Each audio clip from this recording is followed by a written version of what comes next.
Yeah, I had that conversation with my grade 10s today. Yeah, what did they think about it? Do they understand it? Not quite. You know, we simply discussed the philosophy behind money. So, you know, a student graciously handed me $15. Right, okay. So I taught him a quick lesson: never hand people money unless you want to get rid of it. But I held up the $10 bill and said, you know, what is this worth?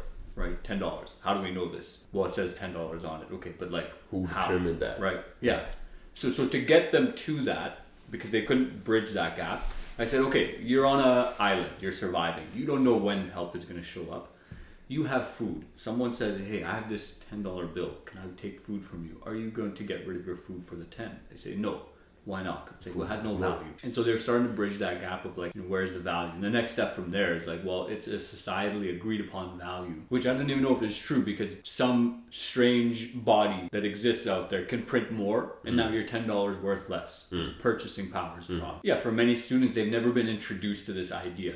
And explaining to them that, you know, economics changed after the Bretton Woods conference, where they essentially said, we're just going to artificially establish the value is of that money. where they got rid of the peg to the gold, where the dollar was pegged to the gold? Yeah, they got removed the gold standard, Right. and now money is just floats based on interest rates and how much people want it. Yeah. Right. So if your currency is desired, you have a strong currency. If your currency is not desired, you must have a weak currency and a weak economy, right?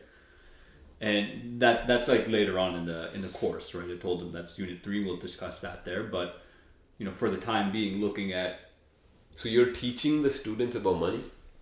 To some extent. Is that something that's in the curriculum, or are you just doing that because?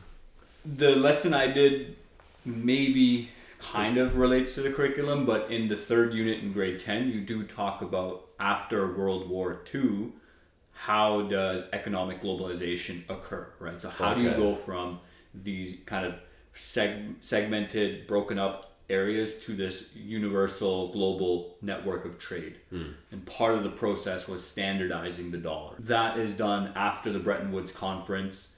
There's a couple other things in there. I have this in some of my slides. At that time period in history, this is like the 1960s, 50s, right?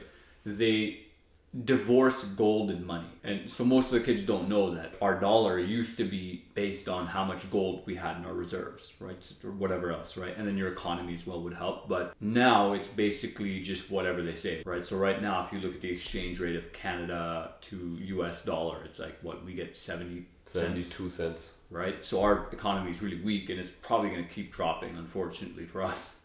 Against the dollar.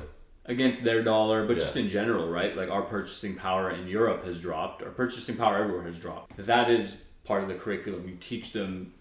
That's awesome. I wish they would have taught us about money in school. They never did that.